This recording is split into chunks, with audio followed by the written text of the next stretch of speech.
536 ईस्वी की वसंत में दुनिया सूरज के लिए नहीं जागी, यह एक भूत के लिए जागी। रोमन इतिहासकार प्रोकोपियस ने इस घटना को एक ठंडी निष्कपटता के साथ दर्ज किया। सूर्य ने इस पूरे वर्ष चांद की तरह बिना चमक के अपना प्रकाश दिया। भूमध्य सागर के पार हवा भारी हो गई। एक सूखी नीली धुंध एक कालीगो उतरी। यह एक तूफान नहीं था जो गुजरा, बल्कि एक चादर थी जो ठहरी रही। 18 महीनों तक दोपहर का सूरज कोई छाया नहीं डालता था। इस संवेदनात्मक आतंक की कल्पना करें। सुबह की ओस में हल्की सी सल्फर की गंध, पक्षियों की अजीब चुप्पी जो गाना बंद कर दी, निरंतर गोधूली में भ्रमित। यह वह शुरुआत थी जिसे आधुनिक विज्ञान अब मानव इतिहास में जीवित रहने के लिए सबसे खराब वर्ष के रूप में पहचानता है। सदियों से हमें लगा कि प्रोकोपियस बढ़ा कर बोल रहा था, एक टूटते साम्राज्य के लिए एक काव्यात्मक विलाप। लेकिन 2018 में अत्यधिक सटीक बर्फ के कोर विश्लेषण ने फोरेंसिक सत्य को उजागर किया। लेकिन 2018 में स्विस इतालवी सीमा पर कोलेग निफेटी ग्लेशियर से अत्यधिक सटीक बर्फ कोर विश्लेषण ने फोरेंसिक सत्य को उजागर किया। इन जमी हुई परतों के भीतर ज्वालामुखीय कांच के सूक्ष्म टुकड़े फंसे हुए थे। 536 की शुरुआत में आइसलैंड में एक विनाशकारी विस्फोट ने वायुमंडल में लाखों टन राख उगली। ज्वालामुखी ने सल्फर डाइऑक्साइड या SO2 की विशाल मात्रा जारी की। जब यह गैस स्ट्रेटोस्फीयर तक पहुंची, तो यह पानी के वाष्प के साथ प्रतिक्रिया करके एक स्थायी एरोसोल परत बना दी। इस ज्वालामुखीय सर्दी ने एक ग्रहणीय दर्पण के रूप में कार्य किया, सूर्य की गर्मी को वापस अंतरिक्ष में परावर्तित करते हुए। वैश्विक तापमान गिर गया। वैश्विक तापमान 2 डिग्री सेल्सियस गिर गया। यह 2300 वर्षों में सबसे ठंडी दशक था। परिणाम एक कुल जैविक टूटने का था। आयरलैंड में उल्स्टर के एनल्स ने रोटी की विफलता का रिकॉर्ड किया। चीन में ऐतिहासिक ग्रंथों में पीली धूल के आसमान से बरसने का वर्णन है।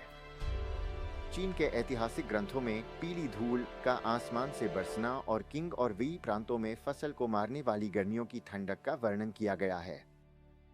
भूमध्य सागरीय हृदय भूमियों में राज्य व्यवस्थित अनाज वितरण प्रणाली ध्वस्त हो गई। रोमन गर्मियों की गर्मी ने एक नम, काटने वाली ठंड से स्थान ले लिया। शहर की गंध बदल गई। बेक्ड ब्रेड और भुने मांस की खुशबू की जगह सड़न की मीठी, भारी गंध ने ले ली। यह एक प्रसिद्ध था, एक भूख जो समाज के ताने बाने को चीर रही थी। कुपोषण वैश्विक मानक बन गया। अंधकार में लाखों की प्रतिरक्षा प्रणाली विफल होने लगी और अनाज के जहाजों की छायाओं में एक और अधिक घातक यात्री सवारी कर रहा था। 541 ईस्वी तक जनसंख्या जस्टिनियन के प्लेग का सामना कर रही थी। बैक्टीरिया यर्सिनिया पेस्टिस ने एक ऐसी दुनिया को पाया जो पहले से ही घुटनों के बल थी। अनुमान है कि कॉन्स्टेंटिनोपल में हर दिन 10,000 लोग मरते थे। संवेदनात्मक अधिभार भयानक था। शहर खुले गड्ढों और अपने घरों को कीटाणुरहित करने की कोशिश कर रहे लोगों द्वारा उपयोग किए गए सिरके की बदबू से भरा हुआ था। सम्राट जस्टिनियन का रेस्टिट्यूशियो इम्परी का सपना 536 की अंधकार और 541 की बुखार में समाप्त हो गया। शास्त्रीय दुनिया अपनी अंतिम सांसें ले रही थी। इस वर्ष ने वास्तव में एक नया मोड़ लिया। इसने प्राचीनता का निश्चित अंत और मध्य युग की गंभीर शुरुआत का संकेत दिया। शक्ति केंद्रों में बदलाव आया। इतिहासकार अक्सर रोम के पतन को भव्य युद्धों में खोजते हैं, लेकिन असली पतन पर्यावरणीय था। एक ही ज्वालामुखी विस्फोट ने एक श्रृंखला प्रतिक्रिया को शुरू किया जिसने दुनिया को नष्ट कर दिया। फिर भी हम यहाँ कहानी बताने के लिए हैं। मानवता गायब नहीं हुई। 640 ईस्वी तक सूरज लौट आया था। यहाँ तक कि जिस वर्ष सूरज मरा, मानव आत्मा ने ठंडी होने से इनकार कर दिया। 536 ईस्वी हमारी नाजुकता की एक स्पष्ट याद दिलाता है, लेकिन यह हमारी सहनशीलता का भी प्रमाण है।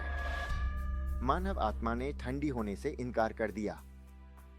इतिहास केवल वही नहीं है जो हम बनाते हैं, बल्कि वह भी है जो हम सहन करते हैं। यहाँ तक कि उस वर्ष में जब सूरज मरा, मानव आत्मा ने ठंडा होने से इनकार कर दिया। यह सामग्री केवल शैक्षिक उद्देश्यों के लिए है और वित्तीय सलाह नहीं है। हम पीढ़ियों के लिए संपत्ति बनाते हैं। हमारी वेबसाइट पर जाएं